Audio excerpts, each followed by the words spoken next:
Mmm, donuts.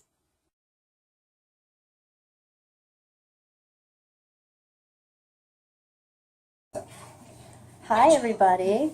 So I have a semi-interactive presentation.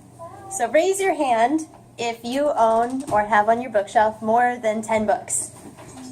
Oh yeah. Raise your hand if you have more than 20. Raise your hand if you have more than 50. Probably. How about 100? Probably. Okay. Well, how many books do you think you have? Maybe. I'm not certain. I probably have at least 200. Whoa, what about you, Tara?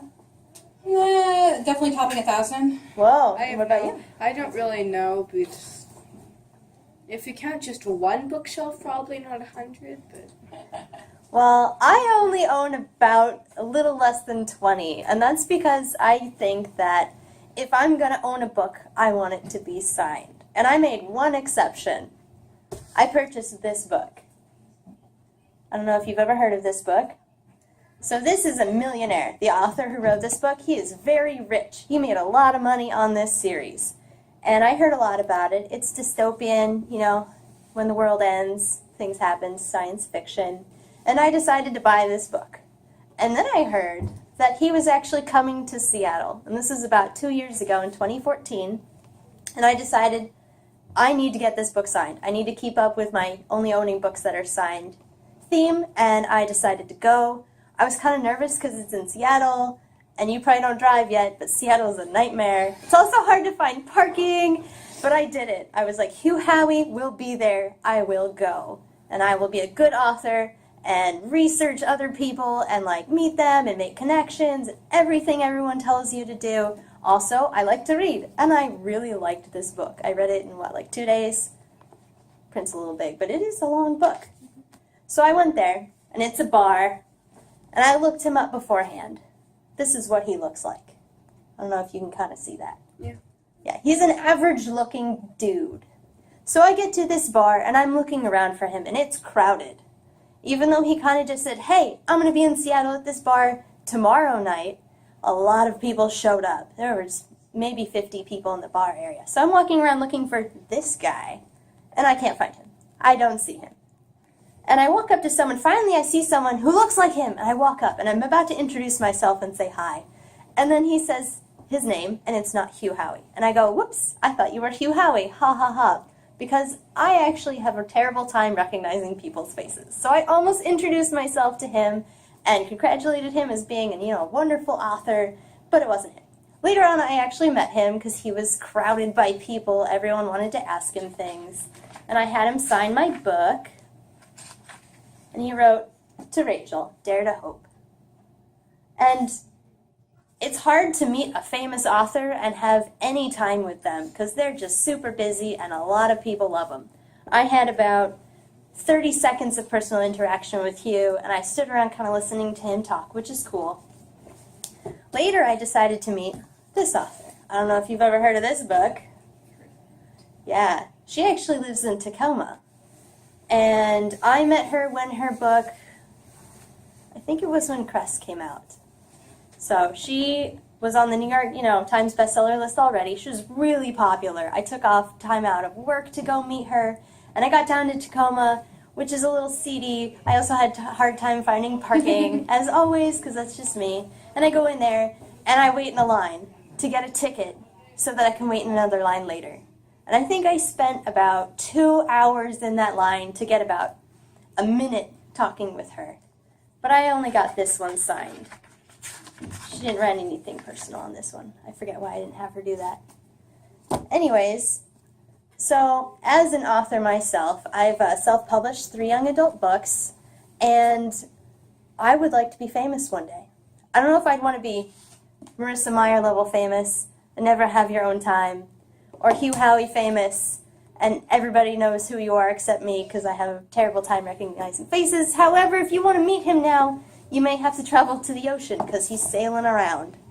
But there's a lot of goals you can have as an author and for your writing. And for me, I really just wanted to tell my stories.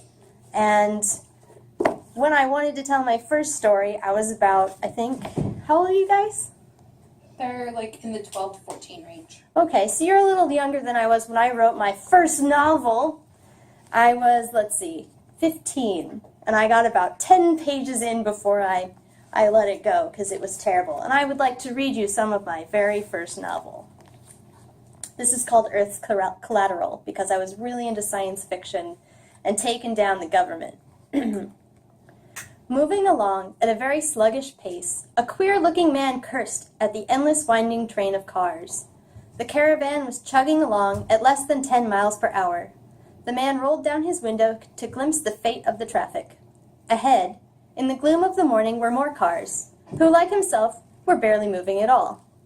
Children in the neighboring vehicle, parallel to the man's, looked up apprehensively at the coarse chap inside the worn old truck. The man, Darrell, manually rolled up his dirt-encrusted window and gazed fearfully at the bridge that loomed up ahead. Darrell had always been a little queasy with heights, but also the colossal, man-made structure looked pathetically inept and unable to support much weight. Whenever completely relying on a bridge to support him and countless other transportation, he would always shudder involuntarily. It was as if the bridge would suddenly plummet down into the frothing foam of the sea, depositing neatly into the water to his demise. Anybody know what the story's about yet? So I told you it's about a man taking down the government, but as you can kind of listen, you hear, I was really into adjectives. I really liked adjectives. It's a lot is, going on there. It's all about his thoughts about the bridge. And it goes on for a while, and then I introduce some agents who are, like number 419 and number 192, and I didn't get very far because I didn't know how to write a novel, but it was fun kind of writing a story. But I've learned a lot since then. And then, 3 years ago, I wrote this book, which I actually completed because I wanted to see if I could finish a book, since when I was 15, I barely could even start a book. And I had a dream.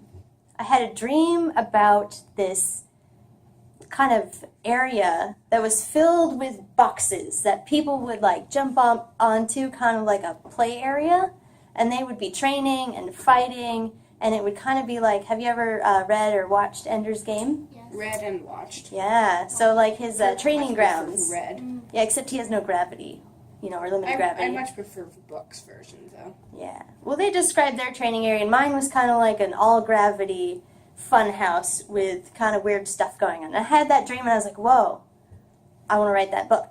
So I decided to sit down and actually write the book, and I had some fun ideas for characters, and I spent months working on it, and working on it, and working on it, and finally I finished, and then I worked on it some more.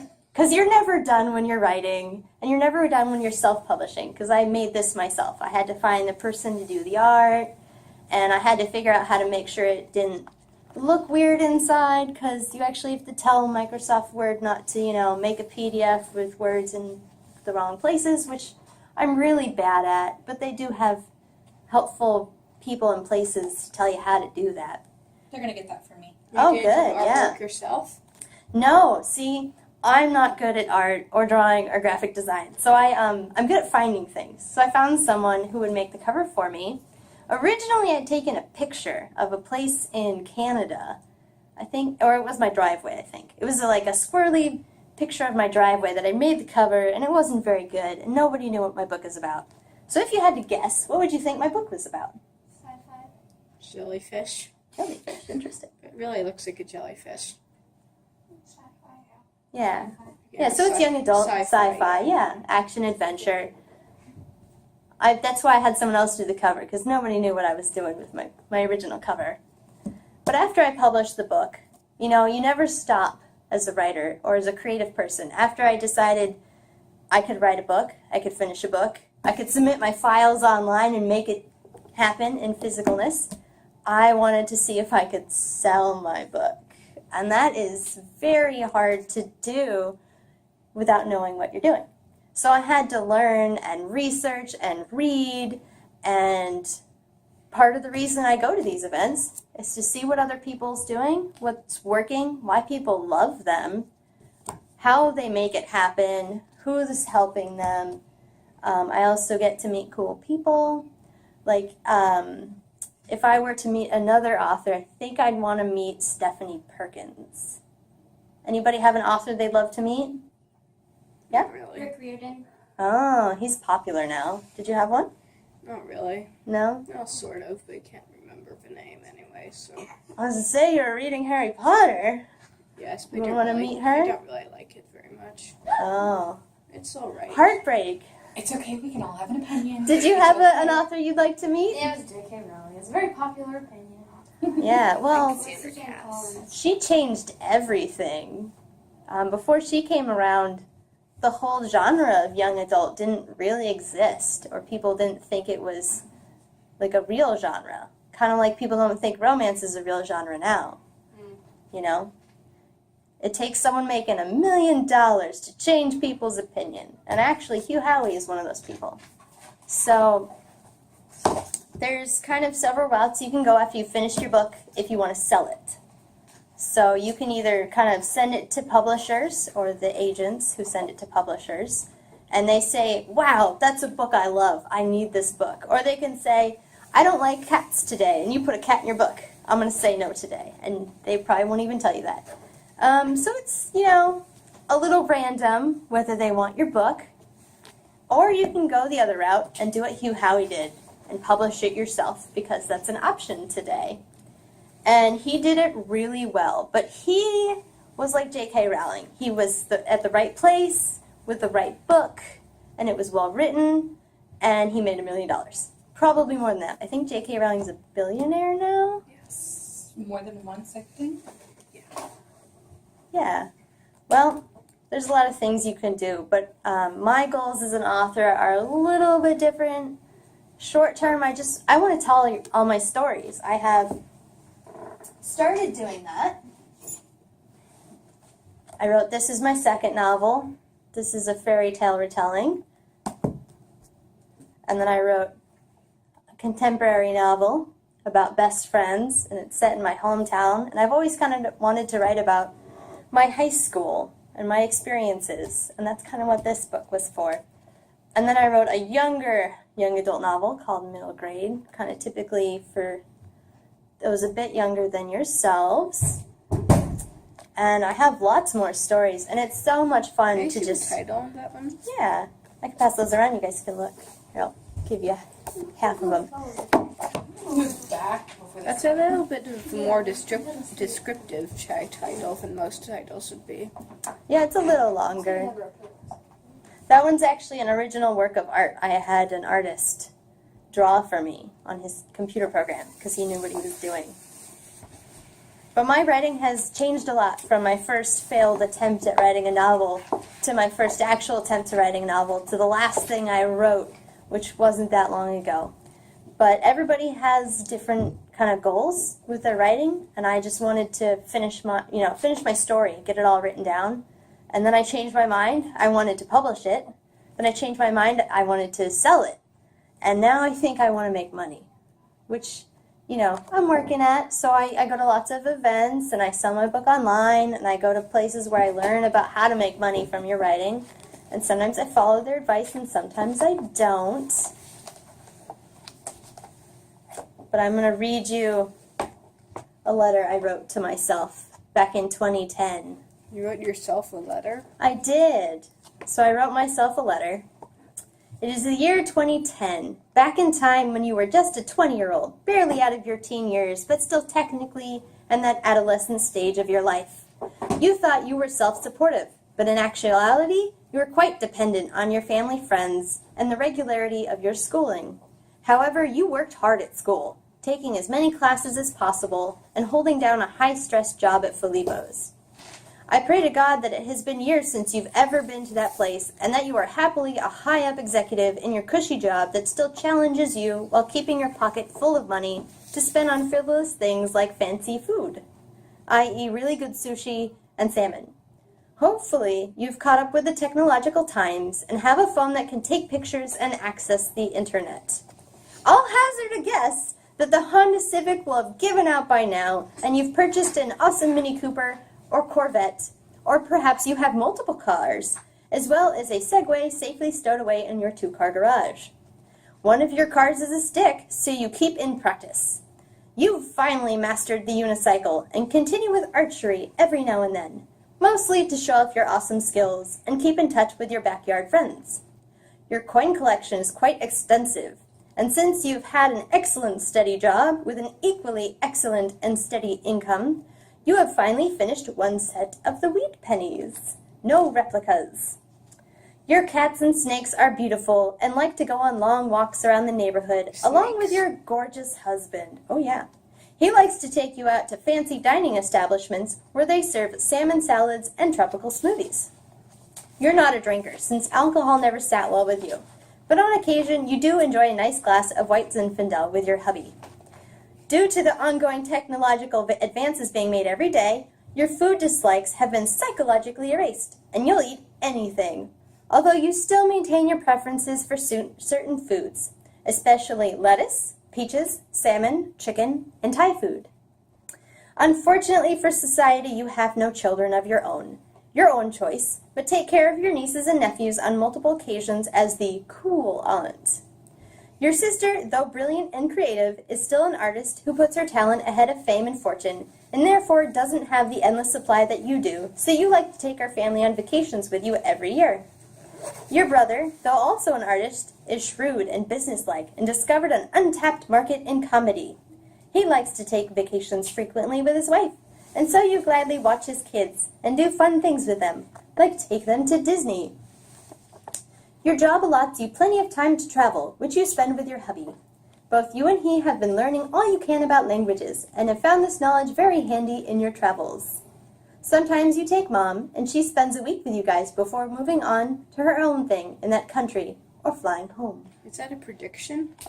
So this is kind of where I wanted to see myself in the future at an unnamed time, and I wrote that letter to myself. Was it 6 years ago? And my life is so different from that. So your goals, your aspirations, your wishes, they're going to change all the time. Now I'm going to read you my letter to myself just 2 years ago. 3 years ago, 2013. It is the year 2013. Congratulations on the movie deal on that awesome book you wrote back in 2012. It sold like wildfire, and people couldn't get enough of it. I heard that the most popular baby names for the year were MC and Lee. I don't know how you managed to land that amazing engineering job without a degree in engineering or anything more useful than the ability to moonwalk. The house made out of puzzle pieces was a complete flop. Don't do it. Sure, you were featured on Travel Channel's Amazing Vacation Homes and put in the Guinness Book of World Records for largest completed puzzle. But will it really be worth all that trouble for it to just collapse 23 days later? You bought that ice cream store that became so successful it put Ben & Jerry's out of business. And you made chocolate whipped cream mainstream. I heard they have an annual whipped cream fight in your honor in the town they named after you.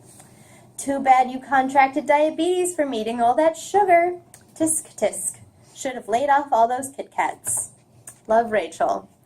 So this one was a little bit more fantastical, but I would like to see myself doing great things in the future and having an impact on other people, such as making everyone aware that there's whipped cream that's chocolate flavored. I like Ben & Jerry's. Yeah, I could take it or leave it, but if you had chocolate whipped cream... I've already had that before. Oh yeah? Okay, well maybe it's Disney has it. West Coast thing here. Disney has it, at least. Oh, really? Well, Disney knows what they're doing. Well, actually, they have the gray stuff, which is essentially chocolate icing. Oh, And I think okay. it's Disney World.